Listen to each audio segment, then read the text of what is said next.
नमस्कार, आप देख रहे हैं रिप्रेजेंट इंडिया न्यूज़ और मैं हूं मनीषा श्रीवास आपके साथ। तिरले कुंभी समाज सेवा मंडल के नागपुर शहर अध्यक्ष एवं भाजपा के पश्चिम नागपुर से पूर्व नगर सेवक रमेश चोपड़े के अथक प्रयासों के बाद महाराष्ट्र के उप मुख्यमंत्री देवेंद्र फडणवीस ने तिरले कुंभी समाज भवन निर्माण हेतु दी 5 करोड़ की निधि व रमेश चोपड़े ने पश्चिम नागपुर विधानसभा क्षेत्र से आने वाले विधानसभा चुनाव 2024 में उम्मीदवारी की मांग की है।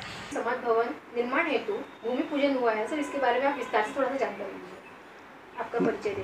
मैं रमेश चोपड़े तिरले कुंभी सेवा मंडल नागपुर का अध्यक्ष हूँ और कल माननीय मोहन जी मते इनके अथक प्रयासों से माननीय देवेंद्र जी ने इस भवन के लिए 5 कोटि रुपए उसके नूतनीकरण और बांधकाम के लिए दिए। कल ही उसका भूमि पूजन हुआ।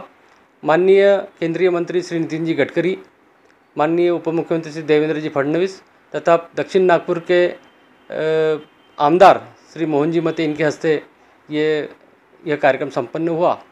जैसे कि हमें 2017 में इस NIT की ओर से हमें ये वास्तु मिली थी। मेरे अथक प्रयासों से मैंने जो प्रयास किया, मेरे सभी समाज बांधवों ने एक डिमांड रखी थी माननीय देवेंद्र जी की तरफ कि हमारे नागपुर में तिरले कुंभी समाज ये बहुत बड़ी संख्या में है और उनका कहीं भी समाज भवन नहीं है। तो देवेंद्र जी ने हमारी बात को सुना और उन्होंने NIT का एक टाउन हॉल था बेसा पावर स्टेशन के सामने आशीर्वाद नगर में, वो हमें दिया। उसके लिए हमने 2 करोड़ 62 लाख रुपए हमारे जनप्रतिनिधि के माध्यम से वहाँ पे भरे भी और इसका जो रिनोवेशन करना था काफ़ी क्या बोलेंगे उसको, अच्छे कंडीशन में नहीं था वो, क्योंकि पुराना होने की वजह से वहाँ पे काफ़ी खर्चा था उसके ऊपर। समाज ने कोशिश की मगर वो उतना पैसा जुटा नहीं पाए और फिर हमने देवेंद्र जी से विनती की कि हमें इस समाज भवन के लिए पैसा दीजिए, तो उन्होंने 5 करोड़ मंजूर किए। उसकी निविदा भी हुई है और कल ही उसका भूमि पूजन हुआ। मुझे तिरले कुंभी समाज को ये बताते हुए हर्ष होता है कि आज पहली बार भारतीय जनता पार्टी की सरकार में एक अपने समाज का एक बहुत अच्छा AC हॉल, जो कि 22,500 स्क्वायर फीट में 4 हॉल बनेंगे और बना गया है और उस अच्छे 5 स्टार कैटेगरी का यह हॉल तैयार हो रहा है। तो निश्चित रूप से हमारे लिए और तिरले कुंभी समाज के लिए खुशी की बात है। वैसे ही दक्षिण नागपुर में यह स्थित होने की वजह से दक्षिण नागपुर के जो कुंभी समाज है, इतरी कुंभी समाज है, 12.5 जाति होती है कुंभी समाज में, और हमने कहीं ऐसा नहीं रखा तिरले कुंभी ही वापरेंगे उनको। कोई समाज भी वापर सकता है, इतर समाज भी उसको वापर सकते हैं। उनके लिए कम दामों में अपनी शादी हो, किसी का कुछ और कार्यक्रम हो, कोई सोशल वर्क हो, सोशल कार्यक्रम हो, उसके लिए हम लोग ये उपलब्ध कराएंगे। आने वाले 1 साल के अंदर यह भवन बन के तैयार होगा और निश्चित ही इससे सभी समाज के लिए ये एक फ़ायदेमंद चीज़ की होगी। और मैं इसकी वजह से माननीय देवेंद्र जी फडणवीस, माननीय नितिन जी गडकरी और माननीय मोहन भाऊ मते, इनका मैं आभार और उनका धन्यवाद व्यक्त करता हूँ। सर, जिस तरह से जो बाहर से आने वाले तिरले कुंभी समाज के जो भी बांधव होंगे, तो वो यहाँ पर ठहरने की व्यवस्था भी उनके लिए की? जी हाँ, वहाँ पे रूम की भी व्यवस्था हो रही है और निश्चित रूप से वहाँ रूम रहेंगे। वहाँ पे कन्वेंशन सेंटर टाइप के छोटे हमारे ये भी होंगे कि छोटे मोटे हम प्रोग्राम, जैसे कि UPSC होगी, MPSC होगा, इस प्रकार के कुछ उसकी क्लासेस भी चलाने की कोशिश करेंगे। हम वहाँ पे सोच रहे हैं कि वहाँ पर एक भोजन थाली हमारे तरफ से, यानी तिरले कुंभी सेवा मंडल की ओर से तुकाराम थाली के रूप से हम लोग चलाएँ, जिसकी वजह से जो भी कोई भूखा ना रहे, बाहर से आने वाले व्यक्ति को एक कम दामों में वहाँ पर उन्हें भोजन उपलब्ध हो, इसकी भी हम लोग कोशिश कर रहे हैं। आप पार्टी के निष्ठावान कार्यकर्ता हैं, आपके निवेदन के ऊपर में नागपुर शहर के अंदर में बड़ी मात्रा में कुंभी समाज है और आपके निवेदन के ऊपर में पार्टी के वरिष्ठ अधिकारियों ने कुंभी समाज वो एक समाज भवन आपको दिया है। आप क्या कहेंगे इसके बारे में? निश्चित रूप से मैं देखो 1985 से मैं इस भारतीय जनता पार्टी से जुड़ा हूँ। मैं उस समय से भारतीय जनता पार्टी का युवा मोर्चा का मंत्री से लेके मैंने पिछले बार भारतीय जनता पार्टी OBC मोर्चा का नागपुर शहर का अध्यक्ष रहा हूँ।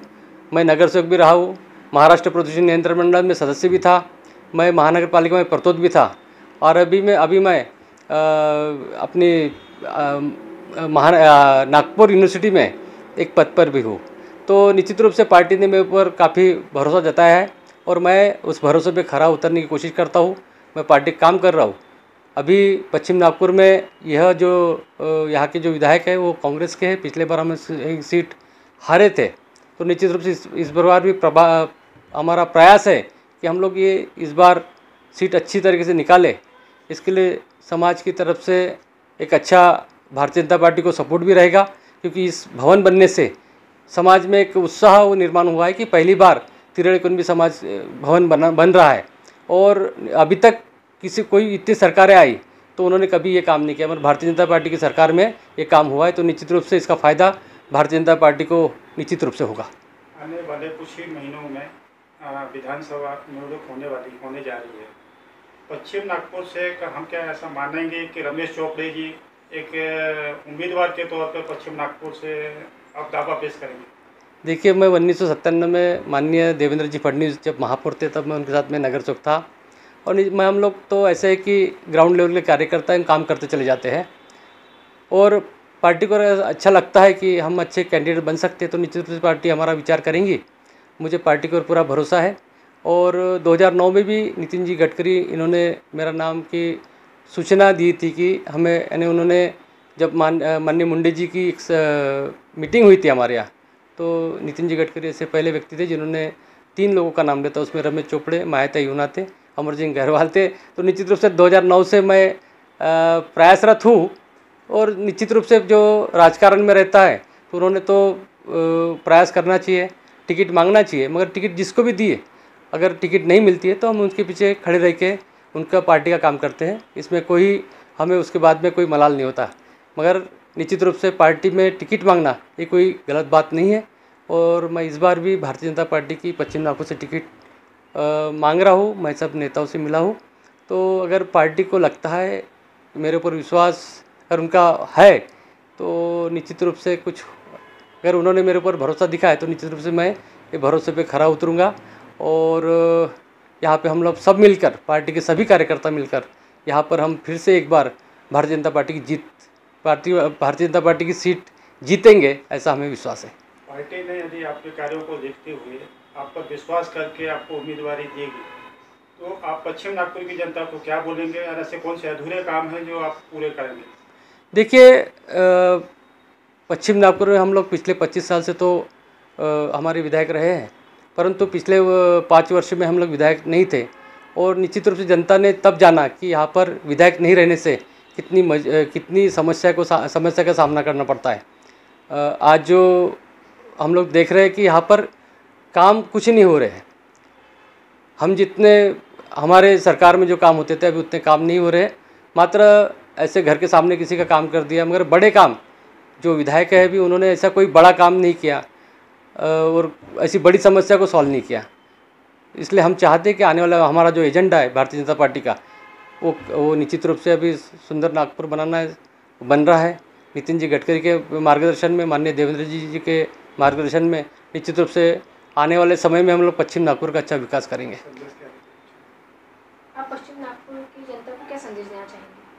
मेरा यही कहना है नागपुर की जनता को कि आप अब देख रहे हो भारत भर में जो विकास हो रहा है। माननीय मोदी जी हमारे पंतप्रधान हैं और नागपुर से एक अच्छे हीरे हमारे नितिन जी गडकरी है जिन्होंने नागपुर का काया पलट कर दिया है।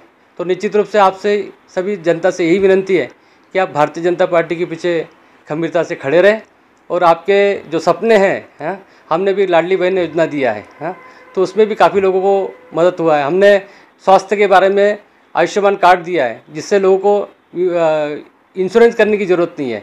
5 लाख का उनको मुफ्त में इलाज होता है। तो ऐसे लोकाभिमुख काम हम कर रहे हैं। तो निश्चित रूप से जनता से यही निवेदन है कि आने वाले समय में आप भारतीय जनता पार्टी के पीछे गंभीरता से खड़े रहे, उन्हें भारतीय जनता पार्टी को वोट करें, उनके ऊपर अपना विश्वास रखें। तो निश्चित रूप से इस देश का ही नहीं, इस नागपुर का और देश का सभी का इसमें भलाई है, ऐसा मैं समझता हूँ। पश्चिम नागपुर में भारतीय जनता पार्टी की ओर से जो हमारे महानगर पालिका के काम हो गए, स्टेट के तरफ से माननीय देवेंद्र जी फडणवीस ने जो काम किया है, योजनाएं लाई है, माननीय गडकरी साहब ने जो योजनाएं लाई है, यही काम हमें दिख रहे हैं। बाकी विधायक है कि नहीं है ऐसा हमें लगता है। विधायक सिर्फ हमारे किए हुए कामों का उद्घाटन के समय पहुंच जाते हैं। और निश्चित रूप से जो गडकरी साहब ने प्रोटोकॉल होता है कि गडकरी साहब जब भी कोई कार्यक्रम भूमि पूजन लेते हैं तो तब विधायक को बुलाते ही है। और उनमें मैं देखा है पिछले बार कि कई कार्यक्रमों में विधायक ने भी उनकी तारीफ की है। और निश्चित रूप से लोगों के पास अभी ऑप्शन नहीं बचा, क्योंकि सरकार केंद्र में भी है, सरकार अभी महाराष्ट्र में आने वाली है और सरकार कॉर्पोरेशन में भी आएगी। इसलिए जनता के मन में यही विश्वास है कि हमारा काम कोई कर सकता है तो भारतीय जनता पार्टी के कार्यकर्ता ही कर सकते हैं, या भारतीय जनता पार्टी का जो उम्मीदवार रहेगा वही कर सकता है। इसलिए मैं सबसे आह्वान भी करता हूँ कि आने वाले दिनों में जो भी कैंडिडेट रहे उसके पीछे गंभीरता से खड़े रहे भारतीय जनता पार्टी के, और आपका विश्वास हम लोग टूटने नहीं देंगे, इतना मैं आपको आश्वासन देता हूँ।